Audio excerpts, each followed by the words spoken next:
इम्तियाज जलील साहब ने कहा कि नहीं बॉस, ये हम बर्दाश्त नहीं करेंगे। अगर बात हमारी मस्जिदों तक आ जाएगी, बात हमारे यानी जो हमारी शान, हमारी आन बान शान हमारे हुजूर पाक सल्लल्लाहु अलैहि वसल्लम तक आ जाएगी तो हम बर्दाश्त नहीं करेंगे। और उनको साथ देने वाले जो यहाँ के मुख्यमंत्री जिन्होंने स्टेज पर उनकी पीठ तपतपा करके हुजूर की शान में गुस्ताखी करने की वजह से जो गुस्ताखे रसूल उसकी पीठ तपतपा करके जो उन्होंने कहा कि कोई इसको हाथ नहीं लगा सकता।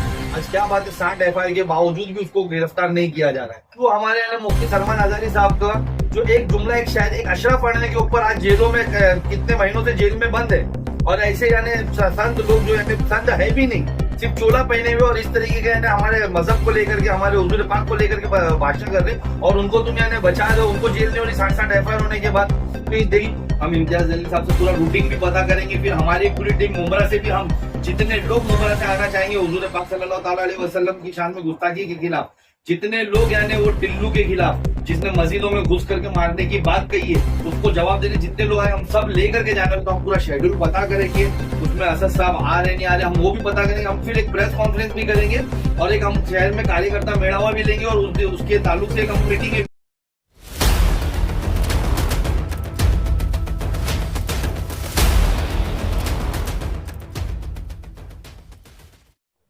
अस्सलाम वालेकुम, मैं सैयद साजिद, आप देख रहे हैं MBN न्यूज।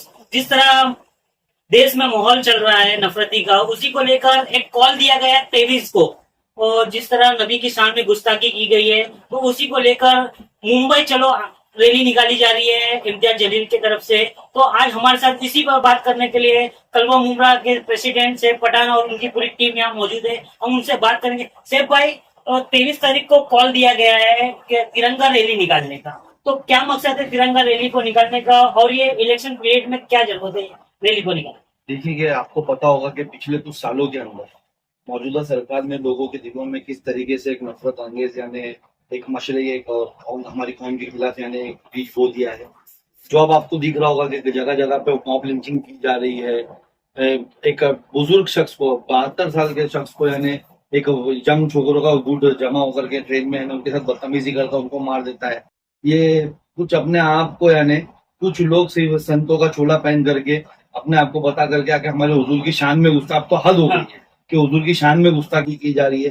कुछ टिल्लू नेता लोग जा करके ये कह रहे हैं कि मस्जिदों में घुस करके मारेंगे।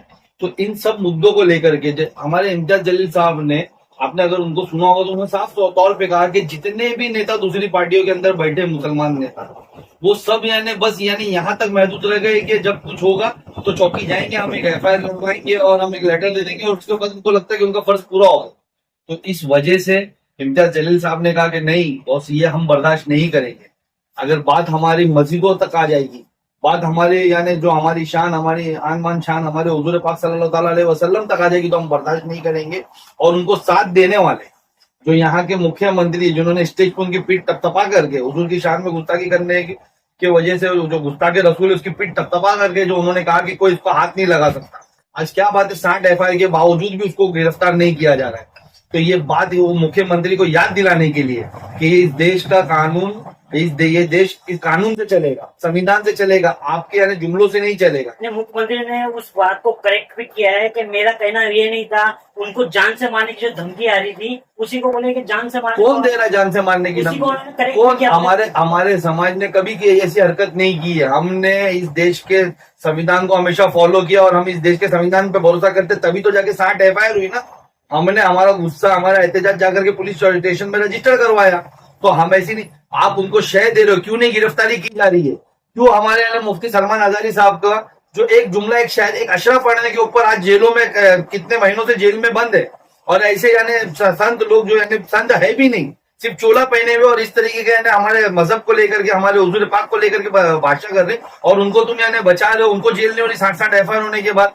तो इस देश में कोई दो कानून नहीं है बॉस। वही बताने के लिए इम्तियाज जलील साहब, उन नेताओं को बताने के लिए जो सिर्फ जा करके यानी मेमोरेंडम देने तक महदूद है, उनको बताने के लिए, इस देश के इस स्टेट के मुख्यमंत्री को बताने के लिए और यहाँ के जितने IPS ऑफिसर्स है जिन्होंने यानी शपथ ली थी, जब वो जॉब पे आने से पहले उन लोगों ने एक शपथ ली थी कि हम इस देश को इस संविधान से चलाएंगे, हम कोई जाति और विशेष पे नहीं चलाएंगे, हम कोई नेता के उस पे नहीं चलाएंगे। उनको वो याद दिलाने के लिए इम्तियाज जलील साहब पूरे महाराष्ट्र के मुसलमानों से, सिर्फ MIM पार्टी ने पूरे महाराष्ट्र के मुसलमानों से कॉल किया कि आप आइए साथ में और हम जाकर के मुख्यमंत्री को याद दिलाएंगे। सभी पार्टी के जो मुस्लिम नेता है उनको उन्होंने भी चेतावनी दी है कि अगर आपकी पार्टी के गुलामी करना है तो गुलामी में रहे। तो ये अल्फाज उन्होंने इस्तेमाल किया है। तो क्या कहेंगे वो इसे अल्फाजों को लेकर?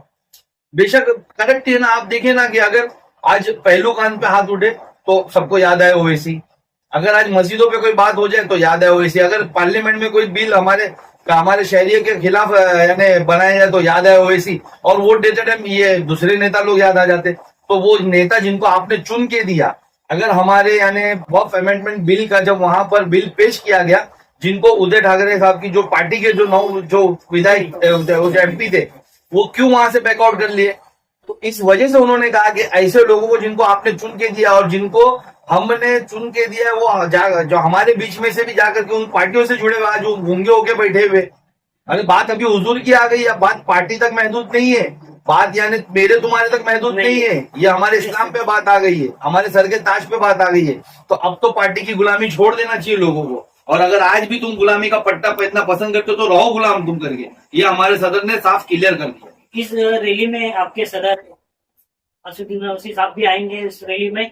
देखिए इंशाअल्लाह ताला अभी मेरी इम्तियाज जलील साहब से बात नहीं हुई है। आपको पता होगा कि हम लोग सब वक्फ अमेंडमेंट बिल के यानी जो यानी आज आखिरी दिन में हम लोग उसके लिए लगे हुए। आज के बाद हमारी बात होगी, हम इम्तियाज जलील साहब से पूरा रूटीन भी पता करेंगे। फिर हमारी पूरी टीम मुमरा से भी, हम जितने लोग मुमरा से आना चाहेंगे हुजूर पाक सल्लल्लाहु ताला अलैहि वसल्लम की शान में गुस्ताखी के खिलाफ, जितने लोग यानी वो टिल्लू के खिलाफ जिसने मस्जिदों में घुस करके मारने की बात कही है, उसको जवाब देने जितने लोग आए हम सब लेकर के जाने। तो हम पूरा शेड्यूल पता करेंगे, उसमें असद साहब आ रहे नहीं आ रहे हम वो भी पता करेंगे। हम फिर एक प्रेस कॉन्फ्रेंस भी करेंगे और एक हम शहर में कार्यकर्ता मेड़ावा भी लेंगे और उसके ताल्लुक से एक हम मीटिंगें भी करेंगे। कल एक वीडियो और एक जारी हुई है गणपति पंडाल में, जिसे आप टिल्लू का नाम ले रहे हैं, और टिल्लू ने कल फिर एक मैसेज किया है कि मुसलमानों को बाइकाट करो, उनसे कुछ लेन देन ना करे, ऐसे एक वीडियो जारी किया है। एक वीडियो कल और भी आया इम्तियाज जलील साहब का, क्यों टिल्लू को उसके घर में भी कोई नहीं सुनता होगा सीधे से, वो तो कोई नहीं, महाराष्ट्र में नहीं सुनता है। तो उसकी बात करके उसको बढ़ावा क्यों देने का? वो 4 फुटिये को जो मेरे सदर के पैजामे बराबर भी नहीं है, उसको हाईलाइट क्यों करने का? वो क्या मस्जिदों में आएगा और क्या करेगा? आपको लगता है मस्जिदों में आएगा तो वापस जा पाएगा? हम ये नहीं करते। एक नेता है, उन्होंने एक फोटो भी वायरल किया है कि खुद वो मस्जिद में जाकर दुआ करवाते थे। कल आपने वीडियो भी देखा होगा कि उनके वीडियो भी वायरल हो रहे हैं कि मस्जिदों में जाके दुआ करवाते थे। तो अब मुसलमानों से इतनी जलाफा क्यों है? जलाफा नहीं है, ये उनको काम मिला हुआ है। आने वाले इलेक्शन से पहले किस तरीके से, देखिए जो अभी मौजूदा यहाँ पर स्टेट में जो सरकार बैठी उनको पता है कि इस बार लोग उनको पसंद नहीं कर रहे। MP इलेक्शन के दौरान सबको वोटिंग के जरिए पता चल गया कि किसकी सरकार बन सकती, किसकी नहीं बन सकती।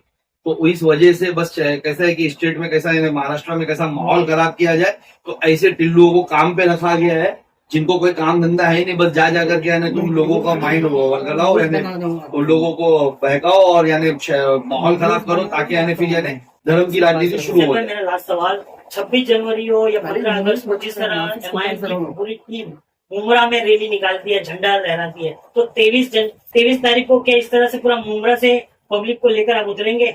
इंशाअल्लाह ताला। देखिए यहाँ पर देश की बात नहीं है, शान की बात है, हमारे नबी की बात है, तो इसी को लेकर नहीं, बेशक इसमें शान की बात है, हमारे नबी की बात है, हमारे इस्लाम की बात है, और साथों साथ देश की भी बात है। देश की खूबसूरती यानी गंगा जमुना तहजीब है। अगर इस तरीके का माहौल खराब होगा, अगर कोई एक्शन का रिएक्शन होगा तो उसमें देश को भी नुकसान होगा। तो देश की भी बात है। और जहां तक ये बात है कि मुझे किसी को लेके जाने की जरूरत नहीं, बात हमारे हुजूर की है, तो उसके लिए मुझे पूरा यकीन है कि पूरा मुमरा शहर उतरेगा, अपना जिंदा है और जिंदा होने का सबूत देगा, हमारे साथ जाएगा। अभी 18 तारीख को ईद मिलादुन का जुलूस है, उसको उलमाओं ने काफी न्यू वायरल किया है वीडियो कि डीजे नहीं बजाया जाए, नबी के शान में जो गुस्ताखी करते हैं उनको किस तरह का मैसेज देंगे इस दिन? देखिए बेशक ये तो मैं हर साल हम लोग यानी वीडियो मैं भी जाहिर करता हूँ कि यानी डीजे वगैरह जो है उसे ना बजाया जाए। नाच एक बहुत खूबसूरत चीज है, लोगों को सुकून पहुंचाने की चीज है, और उसमें यानी गानों का म्यूजिक ला करके उसको खराब नहीं किया जाए। और हम किसकी शान में निकले, जिन्होंने अपनी जिंदगी यानी कितनी सादगी से गुजारी, एक हमको एग्जाम्पल देते गुजारा, उसको आज हम उनका यानी आमद की खुशी अगर इस जाहिलों की तरह बनाएंगे तो उसका मजा नहीं आएगा। एक मैसेज हमारा गलत नहीं जाना चाहिए। तो मुझे खुद पर्सनली लगता है कि डीजे बिना लोगों को आना चाहिए। आप आए अपनी खुशी का इजहार करें, आप नाज शरीफ गाए, आप यानी उसमें यानी पूरे लोग मिलकर निकले, खुशी का इजहार करें। ये डीजे नहीं होना चाहिए। मैं खुद तो देखा आपने कुलवम उमरा के प्रेसिडेंट सैफ पठान ने लोगों को जानकारी दी है कि जिस तरह के देश में माहौल है, नफरती माहौल को खत्म करने के लिए, एक पैगाम देने के लिए एक रैली निकाली जा रही है। तो इस रैली में लोग ज्यादा से ज्यादा अपनी मोहब्बत दिखाए और नबी की शान में जो गुस्ताखी हो रही है उसको रोका जाए। तो मैं सैयद साजिद आप सबसे इजाजत देता हूँ। ऐसी और भी खबरें देखने के लिए देखते रहे MBN न्यूज। जय हिंद, जय महाराष्ट्र। हमारे चैनल को सब्सक्राइब करें, बेल आइकन जरूर प्रेस करें हमारी न्यू वीडियो सबसे पहले